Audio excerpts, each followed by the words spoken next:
महाराज बताते हैं 4 प्रकार के भक्त हैं। एक तो पहला है आर्त, पहला आर्त, रामायण में भी लिखा है बाबा तुलसीदास ने, और भगवान बताते हैं कि 4 प्रकार के भक्त हैं। एक पहला है आर्त। आर्त क्या है? जब वो संसार से बहुत दुखी हो जाता है तब वो भगवान की शरण में आता है।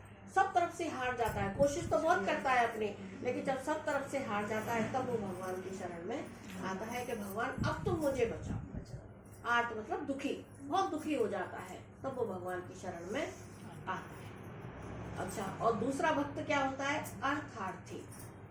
अर्थ माने धन, अर्थी माने चाहने वाला, धन को चाहने वाला। दूसरे नंबर का होता है धन को चाहने वाला। बाकी सब चीजें उस पे, और धन की कमी है तो केवल भगवान मुझे इतना दे देना, भगवान मुझे वो दे देना तो मैं तुम्हारा प्रसाद चढ़ाऊंगा। कहते हैं ना, लाख रुपए मांगेगा तो 100 रुपए का, 100 रुपए का भी नहीं, 11 रुपए का प्रसाद चढ़ाऊंगा। लाख रुपए मांग के और फिर 11 रुपए का भगवान तुम्हारा प्रसाद चढ़ाऊंगा। तो अर्थार्थी वो होता है जो धन की ही कामना करता रहता है, धन को ही चाहता रहता है। तो गुरु कहते हैं जो तुम्हारे प्रारब्ध में है वो तो तुम्हें मिलेगा ही मिलेगा, वो कोई नहीं रोक सकता। अगर भगवान के शरणागत हो गए आप तो आपको सब कुछ मिलेगा और कोई काम तुम्हारे कोई रुकेंगे नहीं। तो इस तरह दूसरे प्रकार के भक्त होते हैं अर्थार्थी, जो धन की ही कामना लिए रहते हैं, धन की कामना करते रहते हैं, है ना। किसी भी तरह की पूजा पाठ करेंगे तो धन की कामना को लेकर करेंगे।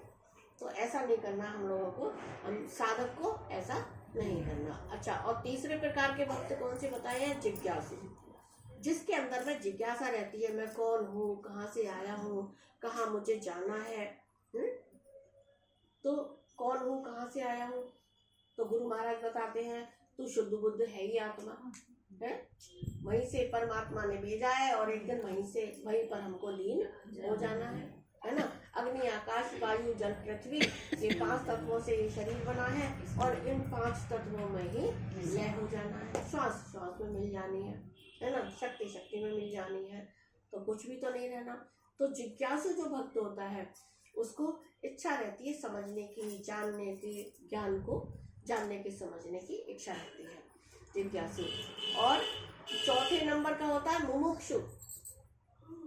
चौथे नंबर का तो ये, तीसरे नंबर का तो ये जानना चाहता है ना, लेकिन चौथे नंबर का क्या होता है? मुमुक्षु, मोक्ष की इच्छा रखने वाला। मुमुक्षु माने मोक्ष की इच्छा रखने वाला, कि भगवान इस संसार से कैसे मुक्त होऊंगा, है ना। ज्ञान तो अंदर में होता है फिर गुरु की शरण में आके, लेकिन वो सोचता है कि भगवान इस संसार सागर से, इस भव से कैसे पार होगा। तो गुरु बताते हैं कि राम नाम की नौका लेके सतगुरु करे पुकार, और आओ मेरी नैया में कर दूं भव से पार। तो भैया इस सत्संग रूपी नौका में बैठोगे तो आप भी पार हो जाओगे। जो इधर आ गया तो मुक्ति निश्चित है। भगवान ने गीता में कहा दिया है कि जो मेरी शरणागत हो गया, जो मेरे परायण हो गया, तो उसका अंतिम जन्म है, उसका वो मेरा, कहते हैं उसने मुझसे अपनापन जोड़ लिया तो वो भक्त मेरा है और मैं उसका, वो मुझे सबसे ज्यादा, ज्ञानी भक्त मुझे सबसे ज्यादा प्रिय है। तो भगवान उसे अपने से मिलाकर एक करना चाहिए। कहते हैं कि वही भक्त और उसका वो है जो अंतिम जन्म माना गया है ना, उसका फिर दोबारा जन्म नहीं होगा। भगवान कहते हैं ना कि जो मुझ में समर्पण कर देता है, मेरे परायण हो जाता है, तो वो उसका अंतिम जन्म होता है, फिर वो दोबारा जन्म मरण में नहीं। इस तरह से वो मुक्त हो जाता है ना। इस तरह से ये 4 प्रकार के भक्त बता दिए। अब आप समझ लो आप कौन से नंबर के भक्त हो, है ना। तो उसमें अपने जितना जितना जो जो घूरत श्याम रंग त्यों त्यों उज्ज्वल हुए, जितना जितना भगवान के नाम में डूबोगे उतना ही अंदर में आनंद शांति आपके आती जाए। तो इसलिए सब तज और हरि भज। सब तजने का मतलब कि हमारे मन में जो बेकार की फिजूल की बातें हैं उन्हें छोड़ के केवल एक भगवान का नाम लेते चले और तन से सेवा करते चले, है ना, और मन से भगवान का भजन करें। इसी से हम सबका उद्धार हो जाए। हरि ओम। बोले सतगुरु भगवान की